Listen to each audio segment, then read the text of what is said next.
Crude oil, or petroleum, is a flammable liquid consisting of a complex mixture of hydrocarbons of various molecular weights that is found in geological formations beneath the surface of the Earth. Essentially, petroleum is the compressed, superheated remains of animals that died millions of years ago. Yet this fossil fuel is essential to sustaining our society and our industry. Without it, mankind would fall back into pre-industrial revolution times.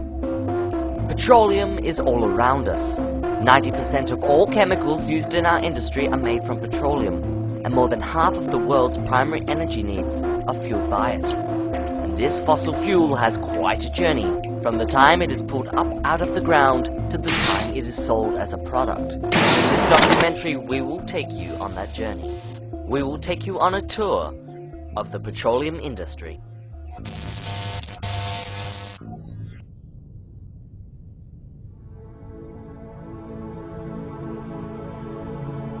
This is the Earth. It's really, really big.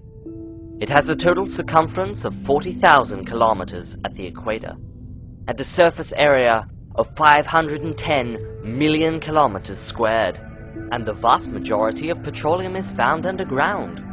So how on earth do we find it in order to extract it?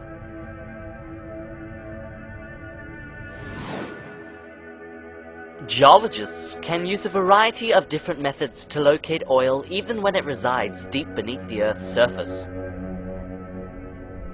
The most common method of locating oil is via seismic survey.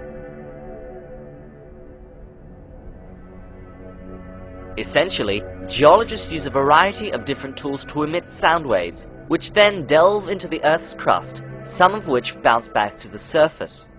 A computer can then interpret these sound waves and create a detailed three-dimensional image of the various geological formations beneath the surface, thus providing the approximate location and amount of oil in any given oil reservoir. If the oil is worth extracting, we then go on to the next stage of the petroleum industry: drilling. Before the oil can be extracted from the reservoir, a well must first be drilled. This well is created during the second stage of the petroleum industry: drilling. In order to carry out drilling operations, a temporary drilling rig is constructed. The large derrick allows for a pulley system that can support a long drill pipe attached to the drill bit. A turntable turns the Kelly, which is attached to the drill pipe, to allow the drill bit to drill. As the drill bit plunges deep underground, drilling fluid is pumped down through the drill pipe to wash the rock cuttings out. The resulting mud returns to the surface and passes through a shale shaker, which removes any unwanted solids from the mud. The mud is then poured into a tank, where it is then used as drilling fluid to remove further rock cuttings. Once the well has been drilled to sufficient depth, the walls are reinforced with concrete and steel casing, and then the drilling rig is deconstructed.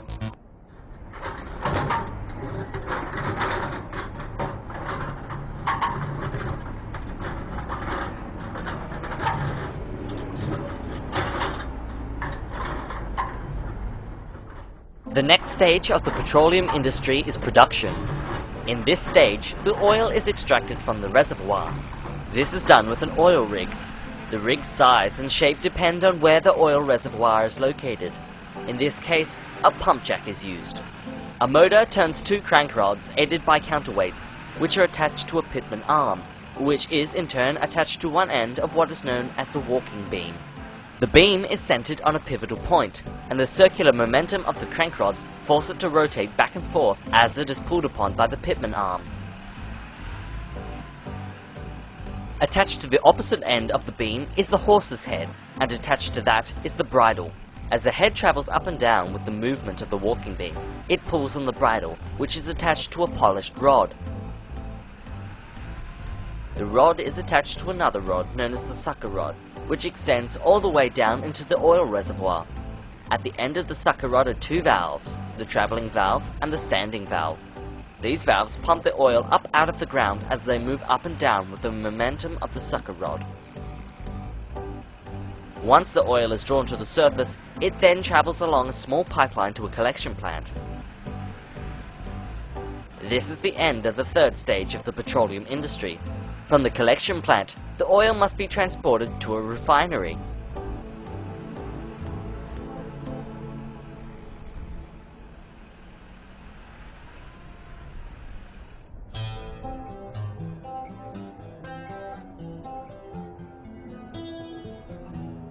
The fourth stage of the petroleum industry is transportation.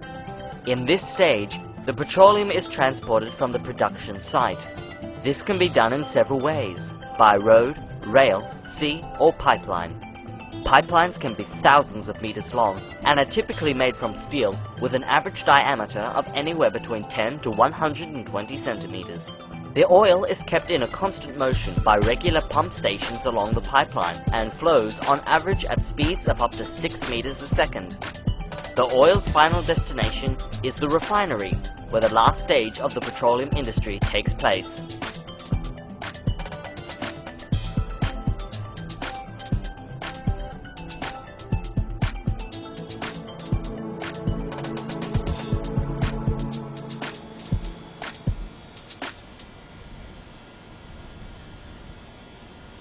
The last stage of the petroleum industry is refining.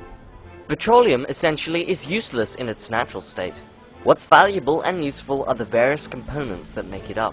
These components all have different molecular weights and therefore have different boiling points.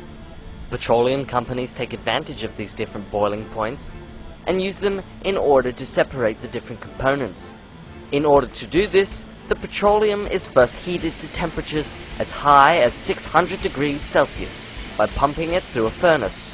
The resulting petroleum gas is then piped into what is known as a fractioning tower, or distillation column.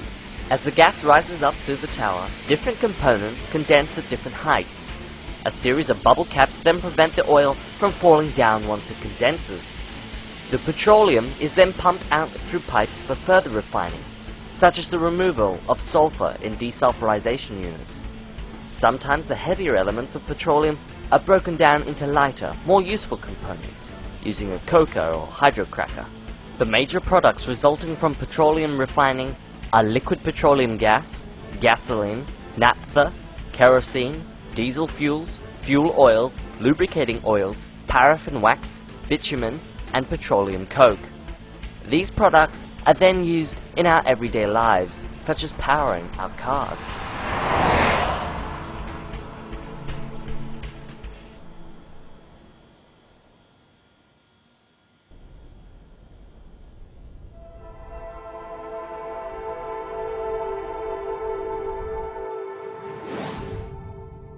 Petroleum is a non-renewable resource, and so it will not last forever. It is estimated that the Earth's oil supplies will finally run dry towards the end of the century. When that time comes, mankind will be forced to resort to a new source of energy, such as solar or geothermal. But for now at least, petroleum is essentially what makes the human world go round.